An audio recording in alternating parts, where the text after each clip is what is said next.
en la medida en que los ejes políticos, ideológicos, se entrecruzan a menudo con intereses nacionales, que son también distintivos en función de las sensibilidades frente a las cuestiones materiales y con respecto de las tradiciones jurídicas de procedencia de los distintos Estados miembros. Por tanto, la Comisión LIBE es no solamente la comisión de mayor actividad, intensidad y ritmo, sino la más problemática del Parlamento Europeo. Pero la Comisión LIBE se enfrenta al desafío de, entre comillas, estoy utilizando una jerga comunitaria que inmediatamente explico, lisbonizar el acervo acumulado del anterior tercer pilar, es decir, de toda la cooperación intergubernamental acopiada en el curso del tiempo desde 1992 hasta la entrada en vigor del Tratado de Lisboa el 1 de diciembre del año 2009. El Tratado de Lisboa establece un mandato de 5 años para lisbonizar el tercer pilar, que es una tarea en la que estamos, y al mismo tiempo legislar para dar cobertura a las ambiciones del Tratado de Lisboa en el espacio de libertad, justicia y seguridad. Paso ahora a referirme, por tanto, de manera también apretada, a lo relativo a la construcción de una política de inmigración y de gestión de fronteras exteriores. En la literatura disponible, que es abundante y cada vez más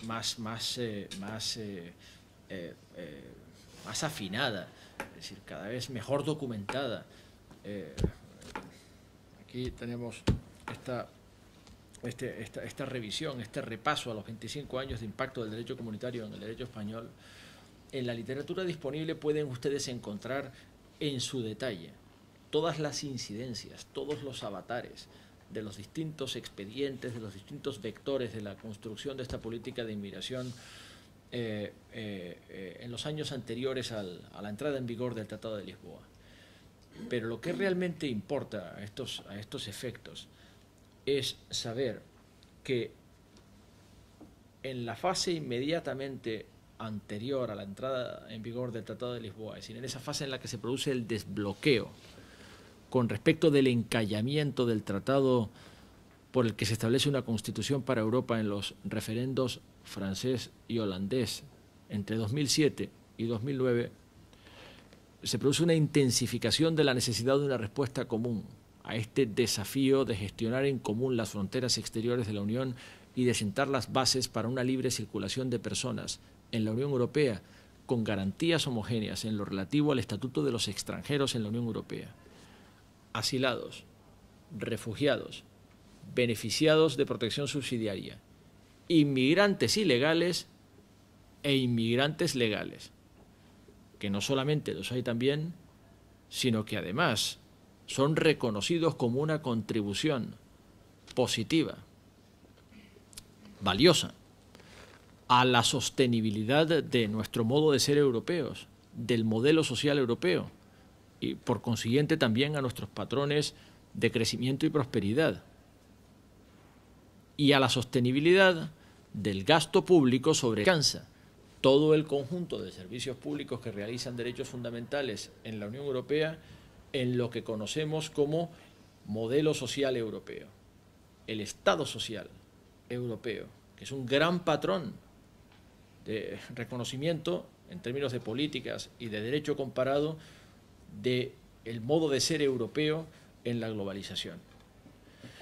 Pues bien, todas estas dimensiones de la extranjería en la Unión Europea, insisto, asilados, refugiados y beneficiarios de protección subsidiaria, inmigrantes ilegales e inmigrantes legales, están siendo objeto de intensa discusión a partir del momento en que, desbloqueado el encallamiento del Tratado de la Constitución Europea, se encarrila en su recta final y se despeja la entrada en vigor, que ya dura 1 año y medio, del Tratado de Lisboa.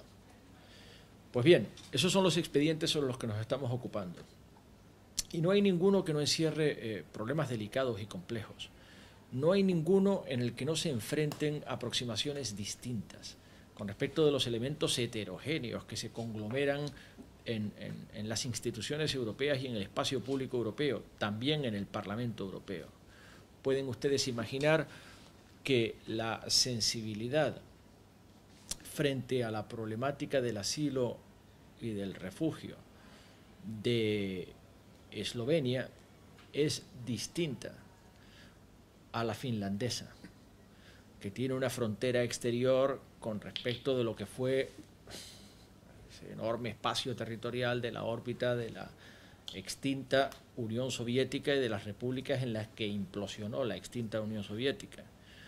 Desde luego distinta a la de Grecia, frontera exterior de la Unión Europea ante Eurasia, a través de Turquía, y ante la Asia más profunda, porque toda la Asia más profunda está en movimiento migratorio hacia Europa. Y desde luego distinta a la de un país como España, que es frontera sur de la Unión Europea, en la que se marca la mayor diferencia de renta de todo el planeta Tierra con respecto del país al otro lado de la frontera, Marruecos, y con respecto de todo el continente detrás de Marruecos, el continente africano. Pueden ustedes imaginar que la sensibilidad frente al fenómeno migratorio es muy distinta en Lituania que en España, que después de haber visto congelada su población en 39 millones de habitantes durante cerca de 20 años, entre 1979 y el año 1999, de repente vio crecer su población entre 1999 y el año 2007 en 7 millones de habitantes, todos los cuales formaban parte de un influjo masivo de inmigrantes como jamás había conocido la historia de este país, y que ha transformado no solamente nuestra fábrica social, nuestra estructura social, sino nuestra percepción del mundo. Nuestra percepción del mundo. De manera que estamos, como insisto, ante asuntos divisorios, ante asuntos que suscitan sensibilidades encontradas, muy polémicos, y que sin embargo continúan requiriendo respuestas comunes. Se han sentado algunas bases para esas respuestas comunes.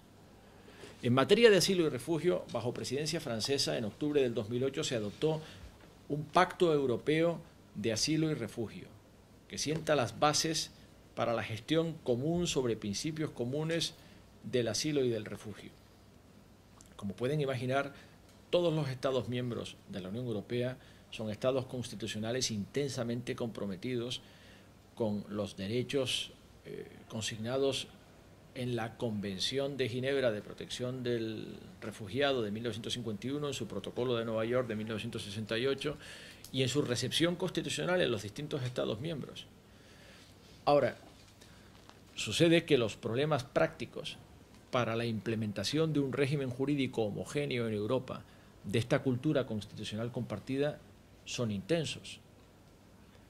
Derivan, para empezar, del régimen jurídico del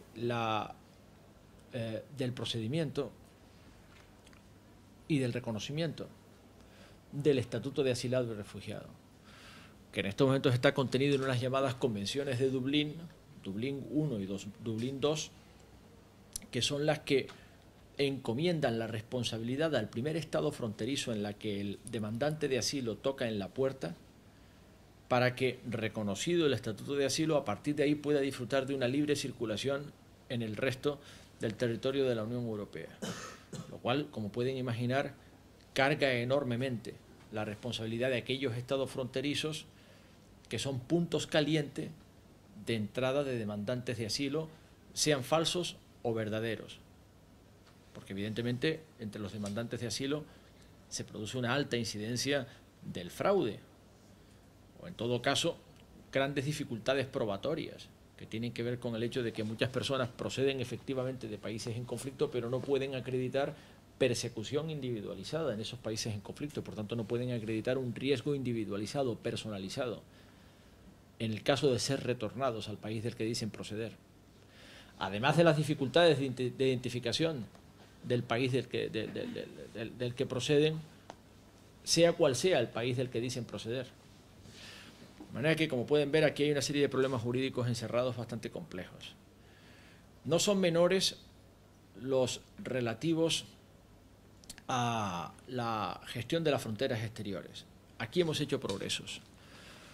Y debo decir que España ha jugado un papel muy decisivo en los progresos efectuados en el curso de los últimos 10 años.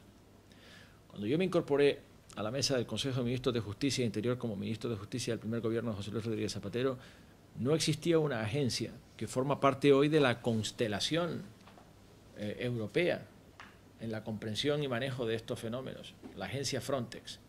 Una agencia que fue creada en octubre del 2004, empezó a actuar en noviembre del 2005 y que ha marcado realmente una diferencia. Les puedo ejemplificar con la tierra de la que procedo, de la que soy vecino y resido, Canarias. Cuando yo me incorporé a la mesa del Consejo de Ministros, llegaban a Canarias 35.000 africanos en las llamadas pateras, unos barcos de fortuna, en los que arriesgan la vida personas que son arrastradas a un tráfico ilícito de personas que se aproxima mucho al tráfico de esclavos. Un infame tráfico de explotación de personas que mueve millones en el continente africano. Llegaban 35.000 personas al año, arriesgando sus vidas, de modo que cualquiera podía imaginar cuántos no lo conseguían. Las aguas del Atlántico no son las aguas más bonacibles del mundo. De modo que si llegan 35.000 personas hacinadas en barcazas de madera, con apenas un motor fuera borda, de 100 en 100 o de 200 en 200, era fácil imaginar que muchos no lo consiguieran en esas condiciones. Eran travesías que normalmente ocupaban 13 y 14 días en alta mar. En esas condiciones es fácil irte al fondo del mar sin que nadie se entere. Pero llegaban 35.000 al año. Bueno, pues en estos momentos esa cuestión ha sido reducida a cero. Hemos conseguido disolver el tráfico de personas a través de las pateras procedentes del continente africano. Esto no es casualidad, es un esfuerzo que ha tomado años y una inversión ingente de recursos y una estrategia multifactorial: cooperación al desarrollo, contratación en origen, campañas de información y disuasión y sobre todo la obtención de la cooperación de los países emisores en el control de sus propias costas, lo que no siempre es fácil, en estados muchas veces impotentes para controlar su propio territorio, cuando no catastróficamente corruptos e incapaces o sin ninguna voluntad de hacerlo. De manera que este es un ejemplo de cómo la agencia Frontex, mancomunando la contribución de los Estados miembros en la gestión de las fronteras exteriores, está realmente marcando una diferencia. Otro ejemplo es el ejemplo griego, en la contención de la inmigración irregular procedente de Asia Menor y de los países asiáticos. Como pueden imaginar, Grecia padece el mismo problema que Canarias. Podríamos decir que solo que hasta peor, porque Canarias son 7 islas, Grecia son miles, y la manera de permear la frontera griega como pueden imaginar, admite muchas más variaciones que la de permear la frontera sur de la Unión Europea que representa el archipiélago canario. Pero lo que hay detrás de esto, y es en lo que insisto, es la evidencia de que es un fenómeno que escapa de las capacidades de los Estados miembros. España ha tenido que invertir grandes recursos para hacer frente a este desafío, pero España no puede por sí sola. España no puede contener el tráfico ilícito de personas en el continente africano. España no puede actuar de manera eficiente en países en los que nunca tuvo siquiera presencia diplomática. España ha tenido que incrementar su presencia diplomática en algunos países africanos con los que no tenía ninguna relación porque tampoco tenía pasado colonial. Mali, Conakry, Bissau. Pero poniendo en común las capacidades y actuando conjuntamente, se ha podido ir construyendo las bases para una respuesta progresivamente mancomunada a este fenómeno de la evidencia que escapa a las capacidades individuales de los Estados miembros.